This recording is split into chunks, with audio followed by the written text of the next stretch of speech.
So class देखते हैं business environment आपने अच्छे से पढ़ा है या नहीं पढ़ा है। ठीक है, तो ये बिजनेस एनवायरनमेंट से रिलेटेड क्वेश्चन है, 2025 में पूछा गया है, तो बहुत इंपॉर्टेंट है, इसको मिस मत करना। यहाँ पे कह रहा है जो अल्फा ग्राफिक लिमिटेड है was reputed Indian company which had been business for many years. तो ये रेप्यूटेड कंपनी सालों से बिजनेस कर रही है। चीफ एग्जीक्यूटिव ऑफिसर जो कंपनी की है यानी कौन है, Rohit Gupta. Always believe understanding the business environment as well as responding and adapting to it. तो इनका हमेशा ये बिलीव रहता था कि जो भी बिजनेस एनवायरनमेंट हो रहा है उसको समझो, उसकी रिस्पॉन्स उस पर रिस्पॉन्ड करो और उसको अडेप्ट करने की कोशिश करो। When he found that business foreign multinational company, ठीक है, ये रही foreign multinational company लेनोग्राफिक्स।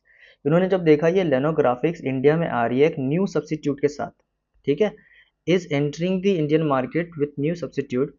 So he prepared to meet this threat by reducing the cost, creating good quality and aesthetic appealing layout advertisement logos. तो इन्होंने क्या करा, जैसे ही ये थ्रेड को देखा तो इन्होंने कॉस्ट रिड्यूस करना चालू कर दिया अपने में, क्योंकि देखो सब्सिट्यूट अगर आपके मार्केट में कोई सा आ रहा है तो कॉमन सी बात है वो आपको चैलेंज करेगा यानी कॉम्पीट करेगा आपके साथ। और आपसे अगर कॉम्पीट कर रहा है तो वो अपने प्रोडक्ट की प्राइसेस कम करेगा और भी बहुत सी ऐसी चीज़ें कर सकता है जिससे आपके खुद के कस्टमर्स उस पर मूव हो सकते हैं। तो उसको बचाने के लिए इन रिस्पॉन्स रोहित ने क्या करा, पहले तो कॉस्ट रिड्यूस कर दिया, दूसरा गुड क्वालिटी लेआउट बनाया।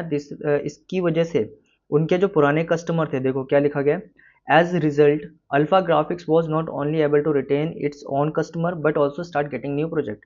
तो इसकी वजह से इनके पुराने कस्टमर भी रहे और न्यू प्रोजेक्ट भी इनको मिलने चालू हो गए। तो आपको अब बताना है कि कौन सा इंपॉर्टेंस बिजनेस एनवायरनमेंट का इसमें डिस्कस करा गया है। टैपिंग यूजफुल रिसोर्सेस, ऐसी कोई बात यहाँ पे नहीं हुई है। ठीक है, फिर identifying thread and early warning system, ये हो सकता है। इम्प्रूविंग परफॉर्मेंस, ये भी करा था उन्होंने। Identifying opportunity and getting first move advantage, तो यहाँ पे कोई अपॉर्चुनिटी नहीं थी, थ्रेट था। तो अब देखो इम्प्रूविंग परफॉर्मेंस तो हुई है, बट देखा जाए तो परफॉर्मेंस क्यों इंप्रूव हुई, क्योंकि उन्होंने आइडेंटिफाई करा किस, इस थ्रेड को। तो बी ऑप्शन इसका ज़्यादा अप्रोप्रिएट हो रहा है। थ्रेड आइडेंटिफाई करा गया और अर्ली वार्निंग सिग्नल को समझा है, फिर उसके हिसाब से उन्होंने एक्शन लिया है। तो इसका आंसर क्या होगा, बी। ठीक है, प्रॉपर इसकी एक्सप्लेनेशन मैंने इसमें दे रखा है, आप वीडियो को पॉज करके पढ़ लेना, क्योंकि शॉर्ट वीडियो है, मैं इसमें इतना ज़्यादा एक्सप्लेन करूंगा तो टाइम ही आउट हो जाएगा।